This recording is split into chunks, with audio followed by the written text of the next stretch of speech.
I have been waiting for this for so long.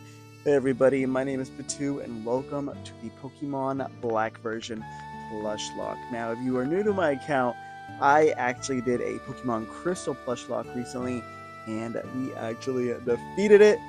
So now, I think it's time that we move on from the difficulty of Generation 2 to the difficulty of Generation 5.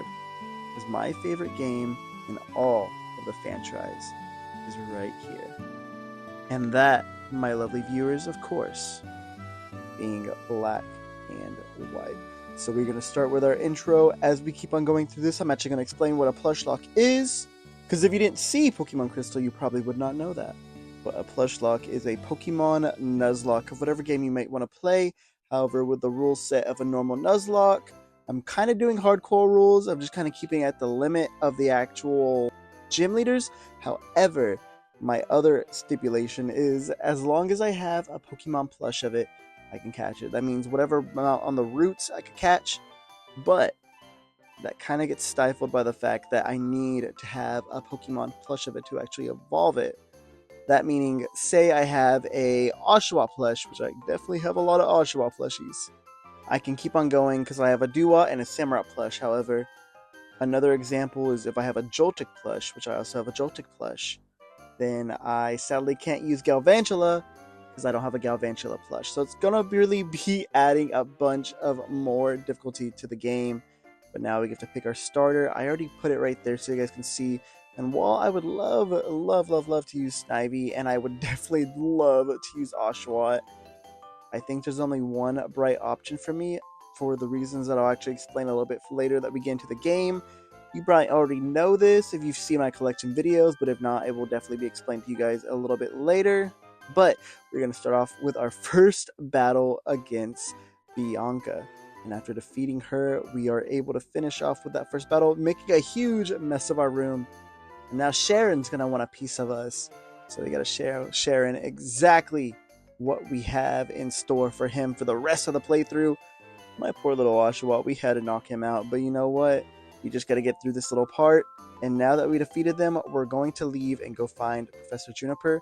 I love the beginning where it's either Woobats or P-Dub. That's so amazing. After talking to Bianca and her dad, we can actually go over here, talk to Professor Juniper, and she's actually going to let us officially keep the Pokemon and allow us to nickname them if we would like to. And I decided on the name Jax. Now, if you don't know, my first line of plushies that I have is Jax specific, so I feel like Jax would be a really cute name for this little Tepig right here. And as he evolves into a Pignite and Emboar, he definitely gets pretty Jax, so that's going to be a very good part on our collection. Now we're going to be in Route 1 where Juniper is going to show us exactly how to catch a Pokemon. Not like I need it though, I'm going to be honest, I'm a Pokemon Pro. Sadly, I could not get any encounters because I have no Patrat or Lillipup plushie, so that's where it's going to be a little bit difficult. Because sadly, a majority of the Pokemon here in the first few routes before the gym leader, I can't get. So that's going to definitely suck. However, we're going to make our way through. We're going to listen to this strange man who ends up being called Getsis spew some actual words of knowledge. Honestly, the evil team Plasma is honestly probably the best they've ever done with a villainous team. They actually have a reason to fight, and the fact that they can actually be a little bit more difficult when it comes to are they on the right side or are they the wrong side, pretty cool. But next up, we're going to meet this guy who ends up being named N, and we're going to fight his Purloin. Luckily, that's the only Pokemon he has on his team at the moment. I think we're going to be seeing a little bit more of this guy in the future. But after going through the next route, we are able to continue. We meet up with Bianca, and Bianca wants to challenge us to a new battle. A new Pokemon she actually caught is her Lillipup. Very cool to see. I guess she has a Pokemon plush of Lillipup. I certainly don't, so I couldn't get one myself. But after knocking out that Lillipup, she brings out her main Pokemon, the starter Snivy, and it's going to be a pretty good cakewalk for us, luckily. We weren't able to one-shot, which definitely sucks. We're going to be taking out some power, and instead we're going to have a little bit more bulk for Tepig, but we're going to keep on keeping on. We're going to go over here, which ends up being the Dream Yard, and after defeating a few trainers, we could talk to this lady, and this is the reason I picked Tepig. I don't have a Panseer, and I don't have a Panpour plush, but I do have a Pan Sage plush. We're going to name him Jungle Gym. If anybody knows the reason I name him Jungle Gym, please let me know down in the description. I would love to see if anybody understood that reference. But now that we have a brand new Pokemon, we could actually go and battle Sharon next. And I actually made sure to get this Pan Sage before I battled Sharon. So we're going to have his Oshawott versus our new teammate Jungle Gym.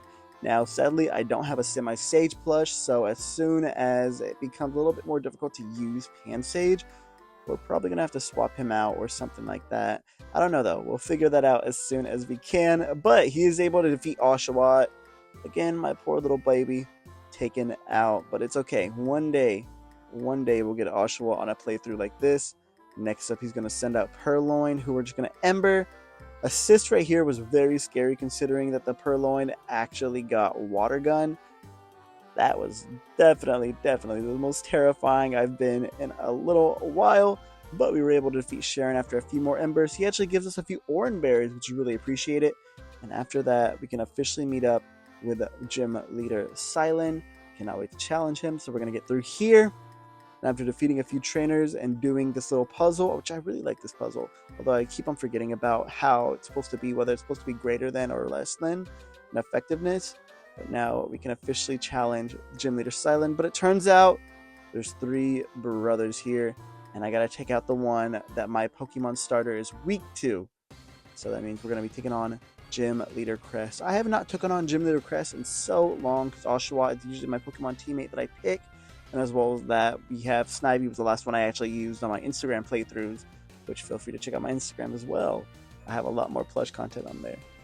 But after defeating Lillipup, we are going to probably have to switch out to our Pan Sage. So Jungle Gym's going to come out, and even though I didn't level him up, I am still very confident in this little guy. So we are going to Vine Whip and take him for a little bit of damage. Not as much as I would hope so. Probably leveling up to 14, which is going to be a better idea. But, you know, we got to just keep on going through with these Vine Whips. We were unable to actually one-shot him, or I should say kill him. And so we're going to have to do a few more Vine Whips, which is kind of scary.